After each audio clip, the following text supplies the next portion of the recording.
Halo semuanya, pernah nggak sih kamu ngebayangin gimana ceritanya 5 sila yang selalu kita dengar pas upacara bendera itu bisa tetap bertahan ngelewatin badai sejarah? Nah, di bahasan kali ini coba deh posisikan diri kamu bareng saya sebagai saksi sejarah.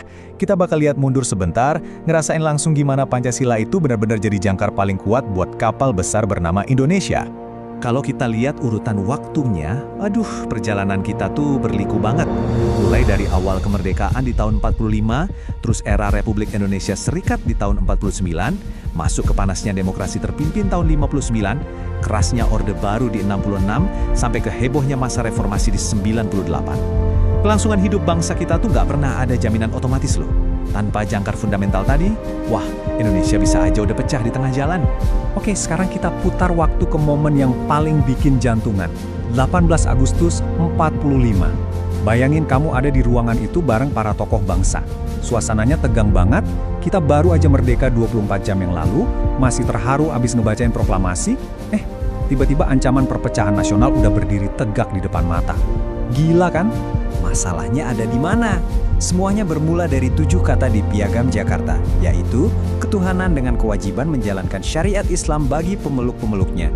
Waktu itu, perwakilan dari Indonesia Timur ngerasa kalimat ini kurang merangkul seluruh keberagaman Nusantara dan mereka mengancam bakal misahin diri kalau itu nggak diubah. Tapi, dari krisis yang bikin merinding inilah lahir sebuah mahakarya diplomasi yang nyelamatin segalanya, kalimat ketuhanan yang Maha Esa. Tahu nggak, di keesokan paginya, tokoh-tokoh Islam kayak Ki Bagus Hadikusumo dan Kiai Haji Wahid Hasyim tuh ngambil keputusan yang butuh kebesaran hati level dewa. Demi keutuhan Republik yang ibaratnya baru lahir kemarin sore, mereka rela loh nyoret 7 kata tersebut. Mereka benar-benar mengorbankan aspirasi kelompoknya sendiri demi nyelamatin bayi Republik ini dari kehancuran. Biar gampang, coba bayangin Indonesia ini sebagai sebuah rumah bersama. Nah, ngapus 7 kata tadi itu sama sekali bukan sebuah kekalahan teman-teman. Justru itu adalah langkah fundamental buat ngebangun fondasi rumah yang super aman.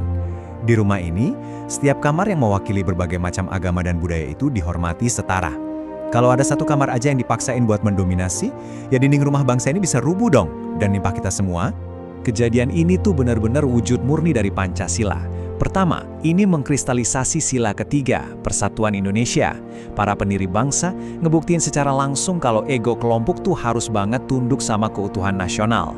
Terus yang kedua, ini memantapkan sila pertama, di mana konsep ketuhanan di Indonesia itu disepakati sebagai ketuhanan yang inklusif, saling menghormatin dan ngelindungin tanpa diskriminasi.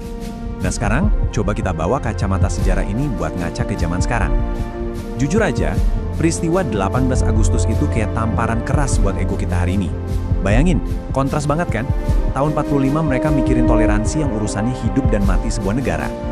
Berhadapan sama kelakuan digital kita zaman sekarang yang sering banget ributin hal remeh, gampang pecah belah, dan penuh amarah di media sosial. Buat generasi muda sekarang, ada banyak banget jebakan modern yang nyata banget di depan mata. Algoritma sosmed tuh sering menjebak kita di dalam ruang gema atau echo chamber. Akibatnya apa? Kita jadi gampang banget terprovokasi, sibuk ngasih makan ego golongan sendiri, dan yang paling menyedihkan, kita sering lupa buat dengerin orang lain dan berkompromi. Padahal, ya ampun, justru kompromi itulah yang nyelamatin negara ini dulu. Makanya, semangat 18 Agustus itu ngajarin kita kalau perbedaan tuh bukan buat dipertentangan sampai hancur-hancuran, tapi buat dicari titik temunya. Menjadi anak muda yang kritis, itu keharusan. Tapi ngejaga persatuan di atas segala perbedaan itu adalah kewajiban mutlak. Kita semua punya mandat sejarah buat terus ngerawat warisan toleransi luar biasa dari para pendiri bangsa. Jadi, sebagai penutup ulasan ini, saya menantang kamu semua buat ngebawa warisan persatuan ini ke kehidupan nyata dan kehidupan digital kamu. Resapi kalimat ini baik-baik. Pancasila bukan sekedar teks yang dihafal, melainkan denyut nadi yang menyatukan kita. Nah, pertanyaannya, apakah kita ngebiarin denyut nadi itu melemah cuma gara-gara ego kecil di media sosial? Atau kita bakal terus bikin detaknya makin kuat buat nyatuin Indonesia? Pilihan itu ada di tangan kita. Makasih banyak ya udah ikut nyimak, dan sampai jumpa.